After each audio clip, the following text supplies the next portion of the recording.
Assalomu alaykum, hurmatli tomoshabinlar. Bugun men barcha pensionerlar bilishi shart bo'lgan juda muhim mavzuni tushuntirib beraman. Pensiya olayotgan odamga nimalar qat'iyan taqiqlanadi, qaysi holatlarda pensiya to'xtatilishi, kamaytirilishi yoki ortiqcha to'langan pul qaytarib olinishi mumkin. Bu ma'lumot har bir pensionerga, pensionerning farzandlariga, vasiylariga va pensiya hujjatlarini rasmiylashtirayotgan oilalarga tegishli. Chunki ko'pchilik men pensiyamni olyapman, demak hammasi joyida deb o'ylaydi.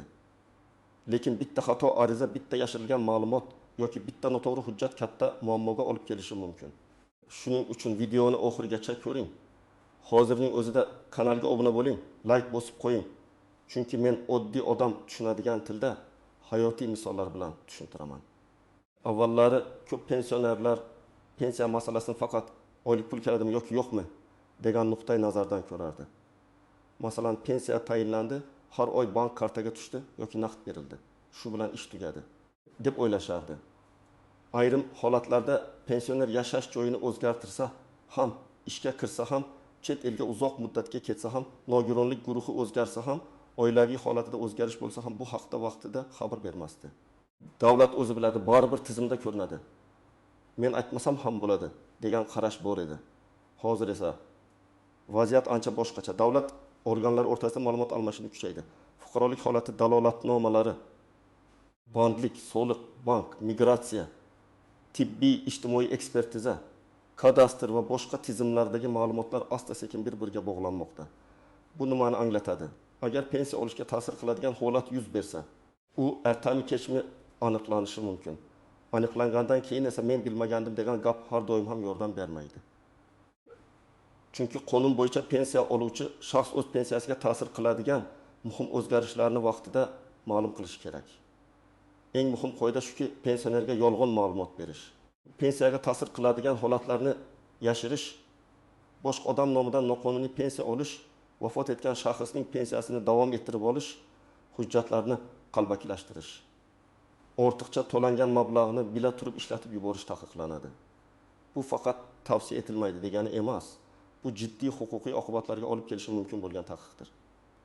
Men birinchi navbatda kimlar alohida e'tiborli bo'lishi kerakligini aytaman. Pensiya olayotgan har bir fuqaro o'z holatini tekshirib ko'rishi zarur, lekin ayrim toifalar ayniqsa ehtiyot bo'lishi kerak. Birinchi toifa ishlayotgan pensionerlar. Ko'p odam pensiyaga chiqqandan keyin ham ishlaydi. Bu odatiy holat. Ishlashning o'zi taqiqlangan emas. Aksincha, inson sog'lom bo'lsa, tajribasi bo'lsa ishlashi mumkin. Lekin muammo shundaki, ayrim pensiya turlari yoki qo'shimcha to'lovlar bo'yicha ishga kirish holati muhim bo'lishi mumkin.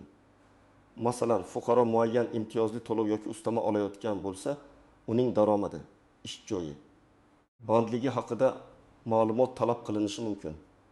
Shuning uchun men ishlayapman, lekin hech kimga aytmayman degan yondashuv xavfli. Hayotiy misol, 63 yoshli aka pensiyaga chiqqan oyiga 1.800.000 so'm pensiya oladi. Keyin xususiy korxonaga qorovul bo'lib ishga kiradi va yana 2 million so'm oylik oladi. Agar uning pensiya turi oddiy yoshga doir pensiya bo'lsa, odatda ishlashning o'zi pensiyani butunlay bekor qilmaydi. Lekin u biror qo'shimcha ijtimoiy yordam, kam ta'minlanganlik asosidagi yordam yoki ma'lum shartga bog'langan to'lov olayotgan bo'lsa, daromad o'zgarishi hisobga olinishi mumkin. Demak, har bir to'lovning shartini alohida tekshirish kerak. Ikkinchi toifa nogironlik pensiyasi yoki nogironlik nafaqasi olayotganlar. Bu yerda eng ko'p xatolar tibbiy ko'rik, nogironlik muddati guruh o'zgarishi bilan bog'liq bo'ladi. Agar shaxsga nogironlik ma'lum muddatga berilgan bo'lsa, u muddat tugaganda qayta ko'rikdan o'tish kerak. Ba'zan odamlar oldin berilgan edi-ku, endi ham davom etadi deb o'ylaydi. Lekin hujjatda muddat ko'rsatilgan bo'lsa, muddat tugashi bilan to'lov to'xtashi yoki qayta ko'rib chiqilishi mumkin. Misol uchun, ikki guruh nogironligi bir yilga belgilangan bo'lsa va fuqaro oyiga 1.500.000 so'm pensiya olayotgan bo'lsa, qayta ko'rikdan o'tish vaqti kelganda hujjatlarni topshirmasa, keyingi oy to'lovda muammo chiqishi mumkin. Agar keyinchalik guruhga o'zgarsa, pensiya miqdori ham o'zgarish ehtimoli bor. Agar odam bu o'zgarishni yashirsa yoki eski hujjat bilan pul olishda davom etsa, ortiqcha to'langan summa qaytarilishi talab qilinadi. Uchinchi toifa boquvchisini yo'qotganlik pensiyasi oluvchilar. Bu yerda yosh, o'qish, nikoh mehnatga layoqatlilik kabi holatlar muhim bo'lishi mumkin. Masalan, ota-onasidan ayrilgan farzand ma'lum yoshgacha yoki kunduzgi ta'limda o'qiyotgan bo'lsa, ma'lum shartlar asosida pensiya olishi mumkin. Agar u o'qishni tashlab ketsa, sirtqi ta'limga o'tsa yoki ishlashni boshlasa, ayrim holatlarda to'lovga ta'sir qilishi mumkin. Buni albatta pensiya jamg'armasidan aniqlashtirish kerak. Hayotiy misol. Talaba qiz otasidan keyin boquvchisini yo'qotganlik pensiyasi oladi. U birinchi kursda kunduzgi o'qishga kirgan, har oy 9000 so'm oladi. Ikkinchi kursda o'qishni tashlab ishga kiradi. Agar u buni vaqtida ma'lum qilmasa va yana 8 oy pul olsa, 900 ming so'mdan 8 oyda 7 million 200 ming so'm ortiqcha to'lov yuzaga kelishi mumkin. Keyin bu pulni qaytarish talab qilinadi. Oila esa biz sarflab yubordik deb qiynaladi. Shuning uchun o'zgarish bo'lsa, darhol xabar berish kerak. 4-toifa chet elga uzoq muddatga ketayotgan pensionerlar. Chet elga chiqishning o'zi taqiqlangan emas. Pensioner farzandlarini ko'rgani borishi, davolanishga ketishi, mehmonga chiqishi mumkin. Lekin doimiy yashash joyi, ro'yxat, bank kartadan foydalanish, ishonchnoma orqali pensiya olish masalalarida tartib bor. Agar pensioner uzoq vaqt O'zbekistonda bo'lmasa, ayrim hollarda uning tirikligi, yashash joyi, pensiyani shaxsan olayotgani yoki vakili orqali olayotgani tekshirilishi mumkin. Ayniqsa kartani boshqa odam ishlatayotgan bo'lsa, bu juda ehtiyotkorlikni talab qiladi. 5-toifa pensionerning farzandlari va yaqinlari. Men buni alohida aytaman. Pensiya pensionerning shaxsiy mablag'i, farzandi, kelini, kuyovi, nabirasi, qo'shnisi yoki boshqa qarindoshi. Men qarayapman-ku deb pensionerning kartasini o'lcha olib ishlatish to'g'ri emas. Agar pensioner rozi bo'lsa ham, buni ishonchnoma, bank tartibi yoki qonuniy vakillik asosida to'g'ri rasmiylashtirish kerak. Pensioner vafot etgandan keyin uning kartasiga tushgan pulni yechib olish esa ayniqsa jiddiy muammo tug'diradi. Masalan, ona vafot etdi, lekin farzandlar buni bir oy kech xabar qildi. Shu orada pensiya kartaga tushdi va farzandlardan biri 1 million 700 ming so'mni yechib oldi. Keyinchalik ma'lumot aniqlansa, bu mablag' ortiqcha to'lov sifatida qaytarilishi talab qilinadi. Agar ataylab yashirish, aldash alomatlari bo'lsa, masala yanada og'irlashadi. Shuning uchun vafot holati bo'lsa, tegishli organlarga vaqtida xabar berish kerak. Kimlar xavotir olmasligi kerak? Agar siz pensiyani qonuniy olgan bo'lsangiz, hujjatlaringiz to'g'ri bo'lsa, yashash joyingiz, oilaviy holatingiz, ish joyingiz, nogironlik muddati, o'qish holati bo'yicha hammasi aniq va ochiq bo'lsa, ortiqcha xavotir kerak emas. Davlat pensionerning haqqini to'lash uchun bor. Muammo faqat yashirilgan, noto'g'ri ko'rsatilgan yoki vaqtida ma'lum qilinmagan holatlarda paydo bo'ladi. Birinchi taqiq, pensiya olish uchun yolg'on ma'lumot berish mumkin emas. Masalan, ish stajini ko'paytirib ko'rsatish. Aslida ishlamagan joydan ma'lumotnoma olib kelish, maosh haqidagi arxiv hujjatini soxtalashtirish, tug'ilgan sana yoki familiya bo'yicha chalkashlikdan ataylab foydalanish qat'iyan mumkin emas. Ba'zi odamlar hujjat topdim, o'tib ketadi deb o'ylaydi. Lekin pensiya hujjatlari keyinchalik ham tekshirilishi mumkin. Agar noto'g'ri hujjat asosida pensiya oshirilgan bo'lsa, yillar davomida ortiqcha olingan mablag' hisoblab chiqilishi mumkin. Misol, bir fuqaroning haqiqiy ish staji 22 yil, lekin u qo'shimcha soxta ma'lumotnoma bilan 28 yil deb ko'rsatdi. Shu sababli pensiyasi oyiga 300 ming so'mga ko'proq tayinlandi. 3 yil davomida u har oy 300 ming so'mdan ortiqcha oldi. Bu o'tgan oyda 10 million 800 ming so'm degani. Keyin hujjat soxta ekani aniqlansa, nafaqat pulni qaytarish, balki huquqiy javobgarlik masalasi ham kelib chiqishi mumkin. Ikkinchi taqiq. Berilmagan pensiyaga ta'sir qiladigan o'zgarishni yashirish mumkin emas. Bu o'zgarishlarga ishga kirish, ishdan chiqish, nogironlik guruhi o'zgarishi, o'qish shakli o'zgarishi, chet elga doimiy ketish, manzil o'zgarishi, boquvchisini yo'qotganlik holatidagi shartlar tugashi, vasiylik yoki homiylik holatlari kirishishi mumkin. Har bir pensiya turi bo'yicha shartlar farq qiladi, lekin umumiy qoida bitta. Muhim o'zgarish bo'lsa, tegishli bo'limga xabar bering. 3-taqiq. Boshqa shaxs nomidan uning pensiyasini noqonuniy olish mumkin emas. Agar pensioner yotib qolgan bo'lsa, yurishga qiynalsa, bankka bora olmasa, bu muammo qonuniy yo'l bilan hal qilinadi. Ishonchnoma rasmiylashtiriladi. Bankdagi vakillik tartibi bajariladi. Zarur bo'lsa uyga xizmat chaqiriladi. Lekin otamning kartasi menda pin kodni bilaman. xohlaganimcha yechaman degan yondashuv xavfli. Pensioner rozi bo'lsa ham keyinchalik qarindoshlar o'rtasida nizo chiqsa, pulni kim oldi, nimaga sarfladidi degan savollar paydo bo'ladi. 4-taqiq. Vafot etgan pensionerning pulini olish mumkin emas. Bu eng og'riqli va ko'p uchraydigan holatlardan biri. Oila aza bilan ovora bo'ladi. Hujjatlar kechikadi, bank kartada pul qoladi. Lekin tartib bor, vafotdan keyingi to'lovlar. Dafn puli, meros, hisobdagi qoldiq mablag'lar qonuniy yo'l bilan rasmiylashtiriladi. Kartaga tushgan har qanday pulni shunchaki yechib olish to'g'ri emas.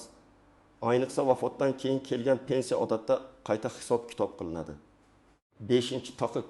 Ortiqcha to'langan pensiyani bu baribir davlatniki, qaytarmasam ham bo'ladi deb o'ylash mumkin emas. Agar tizim xatosi, hujjatdagi xato yoki ma'lumot vaqtida yangilanmagani sababli sizga ortiqcha pul tushgan bo'lsa, uni aniqlashtirish kerak. Ba'zan odamning kartasiga odatdagidan ko'proq pul tushadi. Masalan, har oy 1.600.000 so'm oladigan pensionerga birdan 3.200.000 so'm tushdi. U balki oshirgandir deb hammasini ishlatib yubordi. Keyin ma'lum bo'ldiki, 2 marta o'tkazma bo'lgan yoki qayta hisobda xato ketgan. Bunday vaziyatda darhol bankdan yoki pensiya jamg'armasidan sababini so'rash kerak. Endi istisnolar haqida gaplashamiz. Har bir o'zgarish pensiya to'xtaydi degani emas. Masalan, yoshga doir pensiya olayotgan odam ishlasa, bu avtomatik ravishda taqiqlangan degani emas. Ko'p holatda pensionerlar qonuniy ishlashi va pensiyasini olishda davom etishi mumkin. Lekin men aytayotgan masala shundaki, ishlash holati boshqa imtiyozli to'lovlarga yoki qo'shimcha yordamga ta'sir qilishi mumkin. Shuning uchun ishlash mumkinmi degan savolga javob ko'pincha ha, mumkin. Lekin siz olayotgan to'lov turiga qarab tekshirish kerak bo'ladi. Yana bir nozik jihat. Ro'yxatdan o'tgan manzil bilan haqiqiy yashash joyi farq qilishi. Pensioner bir tumanda ro'yxatda, boshqa viloyatda farzandinikida yashaydi. Bu holat ko'p oilalarda bor. Buning o'zi jinoyat emas, lekin pensiya yetkazib berish, tibbiy xizmat, ijtimoiy yordam, tekshiruv chaqiruvlari xat xabarlar uchun muammo tug'dirishi mumkin. Agar sizga pensiya jamg'armasidan xat kelib, siz uni olmasangiz, keyin menga hech kim aytmadi deyishingiz qiyin bo'lishi mumkin. Shuning uchun aloqa telefon raqami, manzil, bank rekvizitlari doimo yangilangan bo'lishi kerak. Yana bir muhim masala ishonchnoma. Ko'p pensionerlar farzandiga pensiyamni olib kel deb kartasini beradi. Agar pensioner sog'lom, o'zi tushunib, o'zi rozilik bildirayotgan bo'lsa ham, katta summalar uzoq muddatli boshqaruv, bank amaliyotlari uchun ishonchnoma rasmiylashtirish xavfsizroq. Ishonchnomada vakil nima qila olishi aniq yoziladi. Pensiyani olish, bank hisobini boshqarish, ariza topshirish, ma'lumotnoma olish. Shunda keyinchalik nizo kamroq bo'ladi. Nogironligi bor, yotib qolgan yoki aqliy salohiyatda muammo bo'lgan shaxslar bo'yicha esa yanada ehtiyot bo'lish kerak.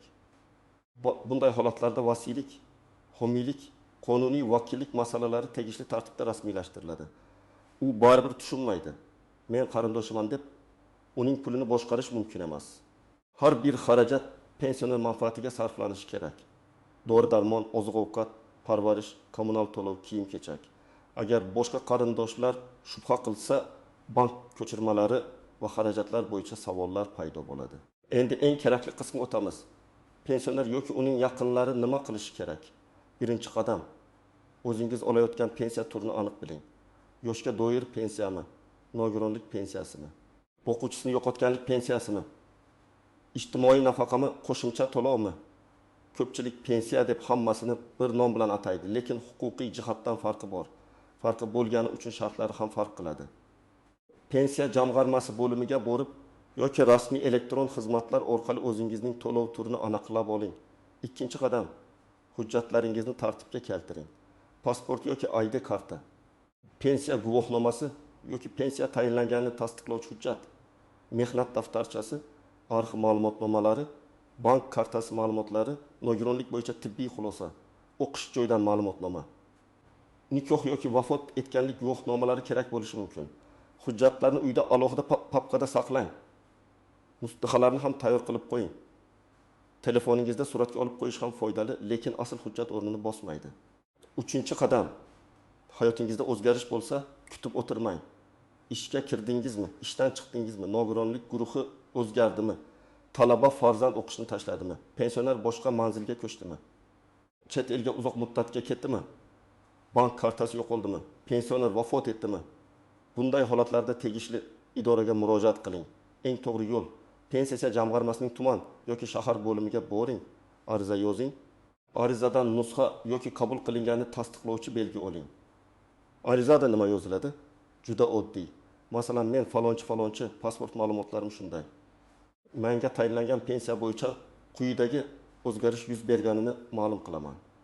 2026 yil 1 martdan ishga qabul qilindim yoki nogironlik guruhim qayta ko'rik natijasida o'zgardi yoki farzandim kunduzgi ta'limdan chetlashtirildi. Arizaga tasdiqlovchi hujjat nusxasini qo'shing. Og'zaki aytib ketish yetarli emas. Yozma iz qoldiring. 4-qadam bank kartani ehtiyot qiling. PIN kodni hammaga aytmang. Agar farzandingiz sizga yordam bersa ham, pul yechish va sarflash bo'yicha o'zingiz nazorat qiling. Kartadan pul yechilganda SMS xabarnoma ulangan bo'lsin. Agar telefoningiz eski bo'lsa ham, ishonchli raqamga xabar keladigan qiling. Shunda kim, qachon, qancha yechganini bilib turasiz. Agar karta yo'qolsa, darhol bankka qo'ng'iroq qilib blok qildiring. 5-qadam, ortiqcha pul tushsa, darhol aniqlashtiring. Odatdagi pensiyangiz 1.900.000 so'm bo'lsa, birdan 4 million tushsa, uni darrov sarflamang. Avval bankdan ko'chirma oling, pensiya jamg'armasiga murojaat qiling. Bu qaysi davr uchun, qayta hisobmi yoki xatomi deb so'rang. Agar haqiqatan ham qonuniy qayta hisob bo'lsa, xotirjam ishlatasiz. Agar xato bo'lsa, keyin qarzdor bo'lib qolmaysiz. 6-qadam, vafot holatida to'g'ri yo'l tuting. Afsuski, bunday vaziyat har bir oilada bo'lishi mumkin. Pensiyani vafot etsa, avval vafot etganlik guvohnomasi rasmiylashtiriladi. Keyin pensiya jamg'armasi va bank masalasini qonuniy tartibda hal qilish kerak. Dafn puli, meros bo'yicha hisobdagi qoldiq mablag', ortiqcha tushgan pensiya, bularning har biri alohida tartibda ko'riladi. Kartadagi pulni shoshilib yechib olmang. Keyin oila ichida ham, davlat organlari oldida ham muammo chiqmasin. 7-qadam, maslahatni qo'shnidan emas. Rasmiy manbadan oling. Qo'shni meniki shunday bo'lgan. Qarindosh hech narsa bo'lmaydi. Tanish hamma shunaqa qiladi deyishi mumkin. Lekin har bir ishning hujjati, pensiya turi, sanasi, summasi boshqa. Siz tuman pensiya jamg'armasi bo'limiga, davlat xizmatlari markaziga, bank filialiga zarur bo'lsa yuristga murojaat qiling. Savolni yozma bering. Javobni ham imkon qadar yozma oling. 8-qadam. Farzandlar pensioner ota-onasining huquqini hurmat qilsin. Men amaliyotda ko'p ko'raman. Pensionerning kartasi farzandida. Pensioner o'zi qancha pensiya olishini bilmaydi. Bu noto'g'ri. Ota-ona keksaygan bo'lishi mumkin. Lekin uning puli uning mulki. Agar u rozilik bersa, yordam bering, lekin shaffof bo'ling.